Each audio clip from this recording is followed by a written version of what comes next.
नमस्कार, जनवार्तामध्ये आपल्या सर्वांचं स्वागत। सर्वात प्रथम पाहूयात ठळक बातम्या।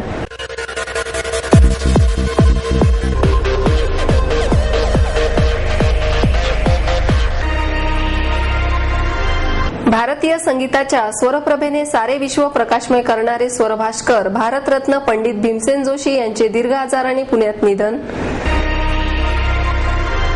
भारतीय मजदूर संघाच्या वतीने महागाई विरोधात कामगारांचा मोर्चा।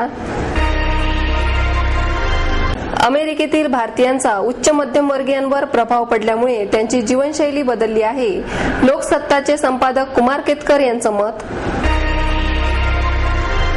शिवसेना प्रमुखांना दीर्घायुष्य मिळण्याकरिता गणरायासमोर शिवसैनिकांनी घातले साकडे। गायींच्या रक्षणाकरिता गुढीपाडव्यापासून हिंदू हेल्पलाईन सेवा सुरू होणार, विश्व हिंदू परिषदेचे आंतरराष्ट्रीय महामंत्री डॉक्टर प्रवीण तोगडिया यांचं आश्वासन। भारतीय संगीताच्या स्वरप्रभेने सारे विश्व प्रकाशमय करणारे स्वरभास्कर भारतरत्न पंडित भीमसेन जोशी यांचे दीर्घ आजाराने पुण्यात निधन झाले। ते 89 वर्षांचे होते। गेले काही दिवस ते आजारी असल्याने त्यांच्यावर सह्याद्री हॉस्पिटलमध्ये उपचार सुरू होते। काही दिवसांपूर्वीच त्यांची प्रकृती खालावल्याने त्यांना हॉस्पिटलमध्ये दाखल करण्यात आले। त्यांच्या हृदयाचा वेग आणि रक्तदाब नियंत्रित ठेवण्यासाठी त्यांना व्हेंटिलेटरवर ठेवण्यात आले। त्यांचे हिमोडायलिसिसही करण्यात आले। अखेर सोमवारी सकाळी 8:05 त्यांची प्राणज्योत मालवली। त्यांच्या मागे मुलगी शुभदा, चित्रकार जयंत आणि गायक श्रीनिवास ही 2 मुले असा परिवार आहे। दुपारी 3 वाजता वैकुंठ स्मशानभूमीत त्यांच्या पार्थिवावर शासकीय इतमामात अंत्यसंस्कार करण्यात आले। यावेळी मुख्यमंत्री पृथ्वीराज चव्हाणांसह विविध क्षेत्रातील अनेक मान्यवर उपस्थित होते। तत्पूर्वी त्यांचे पार्थिव पुण्यातील शास्त्री भवनाजवळील कलाश्री या त्यांच्या राहत्या घरी अंत्यदर्शनासाठी ठेवण्यात आले। देशभरातील पंडितजींचे चाहते अंत्यदर्शनासाठी पुण्यात आले होते। गेली 7 दशके भारतीय संगीतावर अधिराज्य गाजवणाऱ्या भीमसेनजींना भारतरत्न हा देशातील सर्वोच्च सन्मान देऊन गौरवण्यात आले। त्याआधी पद्मश्री, संगीत नाटक अकादमी पुरस्कार, पद्मभूषण, राष्ट्रीय संगीत पुरस्कार, पद्मविभूषण तसेच महाराष्ट्र भूषण आदी पुरस्कारांनी त्यांचा बहुमान करण्यात आला। आपल्या दैवी स्वरांनी रसिकांना मंत्रमुग्ध करणाऱ्या भीमसेनजींनी शास्त्रीय संगीतासोबत अभंग, भजन, ठुमरी, नाट्यगीत, चित्रपट गीत असे संगीताचे विविध प्रकार हाताळले। महाराष्ट्राच्या संत परंपरेचे सार असलेल्या अभंग रचना पंडितजींच्या स्वरांनी घरोघरी पोहोचल्या। एका शिक्षकाच्या घरात जन्माला आलेल्या भीमसेन यांचा संगीताकडे असलेला ओढा त्यांच्या वडिलांना पसंत नसे। भीमसेनांनी वैद्यकीय अथवा अभियांत्रिकी शिक्षण घ्यावे असा त्यांचा आग्रह होता। या मतभेदांमुळे अखेर भीमसेनांना घर सोडण्याचे आणि त्या काळी शास्त्रीय संगीतासाठी ख्यातनाम असलेल्या ग्वाल्हेर, लखनौ, रामपूर या शहरांपैकी एका ठिकाणी जाण्याचे ठरवले। त्याप्रमाणे त्यांनी इसवी सन 1933 साली वयाच्या 11व्या वर्षी घर सोडले आणि ते ग्वाल्हेरात दाखल झाले। त्यानंतर त्यांनी खिशात पैसे आणि पोटात अन्न नसून देखील गायनाच्या तळमळीपायी उत्तर भारतात अनेक ठिकाणी भटकंती केली। उस्ताद अब्दुल करीम खा, वजेबुवा, केसकरबाई केरकर, उस्ताद बिस्मिल्ला खा वगैरेंचे गायन आणि वादन त्यांनी ऐकले। सुरुवातीला ते इनायत खा यांचे शिष्य जनप्पा कुर्तीकोटी यांच्याकडे गायन शिकले। त्यानंतर जलंधर येथे पंडित मंगतराम यांच्याकडे, ग्वाल्हेर येथे राजाभैया पूंछवाले यांच्याकडे गाण्याची दीक्षा घेतली। रामपूर येथे मुश्ताक हुसे खा यांच्याकडे काही काळ शिकले। अशा प्रकारे काही वर्ष ग्वाल्हेर, लखनौ, रामपूर येथे व्यतीत केल्यानंतर त्यांचा शोध घेत असलेल्या त्यांच्या वडिलांशी भेट झाली आणि भीमसेन पुन्हा घरी परत आले। भीमसेनांना संगीतासाठीचा तीव्र ओढा पाहून त्यांच्या वडिलांनी भीमसेनांना जवळच असलेल्या कुंदगोळ गावातील रामभाऊ कुंदगोळकर यांच्याकडे घेऊन गेले आणि रामभाऊंनी भीमसेनांना त्यांचे शिष्यत्व दिले। रामभाऊ जे सवाई गंधर्व म्हणून ख्यातनाम आहेत, त्यांच्या मार्गदर्शनाखाली हिंदुस्थानी शास्त्रीय गायनाचे त्यांनी धडे घेतले। रामभाऊ हे किराणा घराण्याच्या पद्धतीचे गायक होते। त्या काळातील परंपरेनुसार भीमसेन गुरुगृही राहून कष्टपूर्वक गायनाचे धडे घेत। रामभाऊ यांच्याकडून तोडी, पुरिया, मुलतानी वगैरे रागांवर रोज सुमारे 8 तास मेहनत करवून घेत आणि त्यांच्याकडून भीमसेनांनी इसवी सन 1936 ते 1941 पर्यंतच्या काळात शक्य तेवढे ज्ञान आत्मसात केले। रोज 16 तासांचा रियाज करण्याचा ते स्वतःचा दंडक पाळीत। त्यानंतर गुरु रामभाऊंच्या आज्ञेनुसार भीमसेनांनी त्यांचा निरोप घेतला आणि ते पुण्यात आले. पंडित भीमसेन जोशी यांचे गुरु सवाई गंधर्व यांच्या स्मरणार्थ दरवर्षी सवाई गंधर्व संगीत महोत्सव पुण्यात आयोजित करण्यास सुरुवात झाली. 1952 साली सुरू झालेल्या या महोत्सवात आजवर देशभरातील अनेक गायकांनी आपली कला पेश केली आहे. अशा या स्वरभास्कराला आमची मनपूर्वक श्रद्धांजली.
मोहनेचा फोटोची आठवण झाली मला.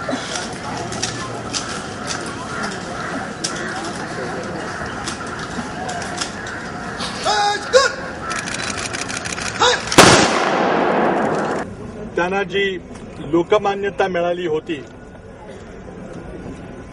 जनसामान्यांनी त्यांना जो आदर दिला, तीच तो त्यांचा सन्मान मला वाटतं कुठल्याही शासकीय सन्मानापेक्षा मोठा होता.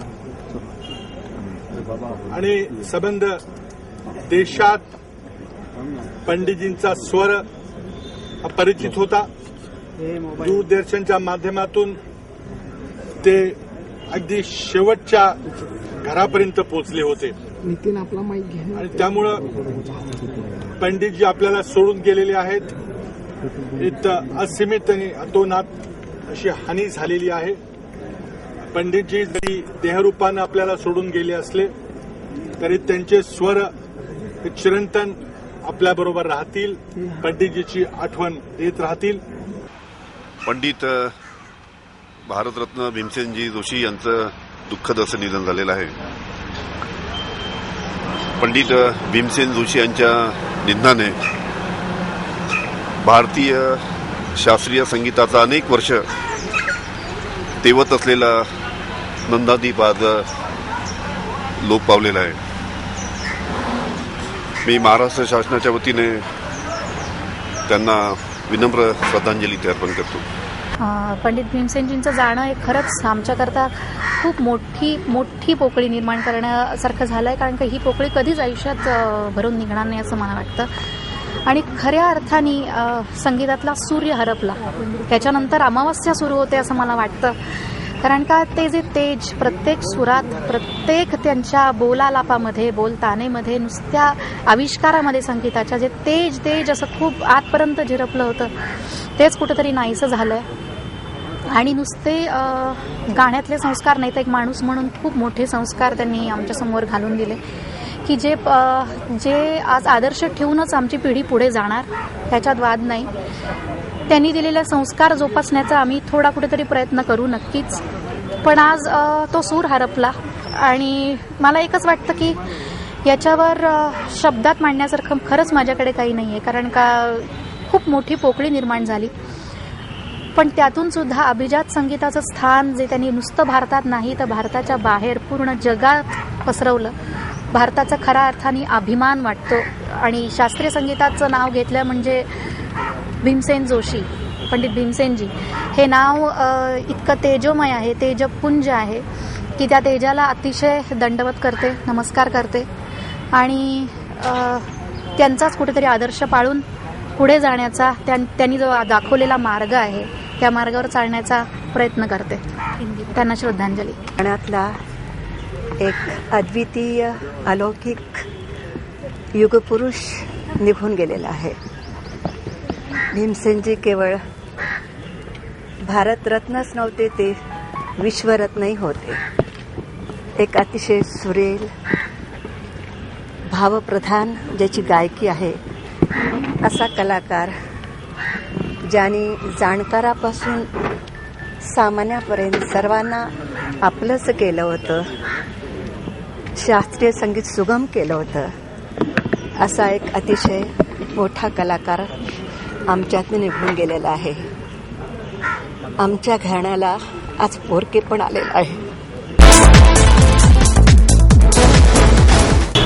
भारतीय मजदूर संघाच्या वतीने महागाईच्या विरोधात मंडई येथे कामगारांनी मोर्चा काढला. शासनाने सर्वसामान्य लोकांना परवडेल अशा किमतीमध्ये जीवनावश्यक वस्तूंचे उत्पादन व वितरण करावे. त्यामध्ये हलगर्जीपणा झाल्यास भविष्यात अन्नाअभावी कायदा व सुव्यवस्था बिघडण्याचा धोका आहे. त्यामुळे महागाई कमी करण्यासाठी शासनाने प्रयत्न करावेत, असे मत सामाजिक कार्यकर्ते सूर्यकांत परांजपे यांनी व्यक्त केले. महागाई विरोधात कामगारांनी मंडईतील लोकमान्य टिळकांच्या पुतळ्यापासून लक्ष्मी रस्त्यावरून मोर्चा काढला. भारतीय मजदूर संघाच्या वतीने महागाई विरोधी रॅलीचे आयोजन करण्यात आले. या रॅलीत संघाचे राज्याचे प्रभारी एस.एन. देशपांडे, स्वदेशी जागरण मंचाचे अनिल फौजदार, संजय सफई, बाळासाहेब भुजबळ, सचिन मेंगळे आदी उपस्थित होते. यावेळी बोलताना परांजपे म्हणाले, साठेबाजी करणारे कृत्रिम भाववाढ करीत आहेत, त्यांच्यावर नियंत्रण आणणे गरजेचे आहे. शेतीमालाच्या विक्रीसाठी मार्गदर्शन करावे, बचत गटांना उत्पादन व विक्री करण्याची व्यवस्था करावी आदी मागण्या मजदूर संघ करीत आहे. शिवसेना प्रमुखांना दीर्घायुष्य मिळण्याकरिता शिवसैनिकांनी गणरायासमोर प्रार्थना केली. शिवसेना प्रमुख बाळासाहेब ठाकरे यांच्या 84व्या वाढदिवसानिमित्त शहरात विविध कार्यक्रमांचे आयोजन करण्यात आले. त्यामध्ये कोथरूड परिसरात असलेल्या दशभुजा गणपतीची महाआरती करण्यात आली. शिवसेना प्रमुखांना दीर्घायुष्य मिळावे अशी भावना मनात ठेवून गणरायासमोर शिवसैनिकांनी साकडे घातले. यावेळी शहर प्रमुख नाना वाडेकर, उपशहर प्रमुख राजेंद्र शिंदे, नितीन पवार यांच्यासह अनेक पदाधिकारी आणि कार्यकर्ते मोठ्या संख्येने उपस्थित होते. या कार्यक्रमाचे आयोजन शिवसेनेचे कोथरूड विभाग प्रमुख नितीन पवार यांनी केले. गायींच्या रक्षणाकरिता गुढीपाडव्यापासून हिंदू हेल्पलाईन सेवा सुरू होणार असल्याचं आश्वासन विश्व हिंदू परिषदेचे आंतरराष्ट्रीय महामंत्री डॉक्टर प्रवीण तोगडिया यांनी दिले. गोविज्ञान संशोधन संस्था आणि दादरा नगर हवेली मुक्तीसंग्राम समितीच्या वतीने दिला जाणारा श्रद्धेय मोरोपंत पिंगळे गोसेवा पुरस्कार डॉक्टर तोगडिया यांच्या हस्ते श्रीगोंद्याचे कृष्णा गाडेकर, कोल्हापूरच्या जनभारती न्यासाचे शेखर पटवर्धन आणि नागपूरच्या वैद्य नंदिनी भोजराज यांना प्रदान करण्यात आला. यावेळी गोविज्ञान संस्थेचे अध्यक्ष राजेंद्र लुंकड, बॅरिस्टर विपिनभाई शहा, दादरा नगर हवेली मुक्तीसंग्राम संस्थेचे मनोहर निरगुडे आदी उपस्थित होते. यावेळी बोलताना डॉक्टर तोगडिया म्हणाले, गोसेवेमुळे मोक्ष मिळतो अशी हिंदूंची श्रद्धा असल्याने हिंदुस्थानात गोहत्या होत नव्हती. मात्र मुस्लिम आल्यानंतर हिंदुस्थानात गोहत्या सुरू झाली. गोहत्या रोखण्यासाठी विश्व हिंदू परिषदेच्या माध्यमातून 24 तास हिंदू हेल्पलाईनची सेवा सुरू केली जाणार असून त्याचे मुख्य कार्यालय पुण्यात असेल. गायींना कत्तलखान्यांमध्ये नेले जात असल्याचे एखादा फोन करून कॉल सेंटरला कळवल्यास हेल्पलाईनचे कार्यकर्ते खाटकांच्या तावडीतून गायींची सुटका करतील. यासाठी प्रत्येक गावामध्ये कार्यकर्त्यांची समिती स्थापन करण्यात येत आहे. देशभरातून गोमूत्रापासून शॅम्पू, साबण, हेअर जेल, फिनाईल आदी वस्तू केल्या जातात. त्यातून दरवर्षी 10 कोटी रुपयांचे उत्पन्न मिळते. हे उत्पन्न वाढवण्यासाठी प्रत्येक शेतकऱ्याकडून गोमूत्र विकत घेण्यासाठी प्रयत्न केला जाणार आहे. त्यामुळे शेतकऱ्यालाही उत्पन्न मिळेल, असेही डॉक्टर तोगडिया यांनी यावेळी सांगितले.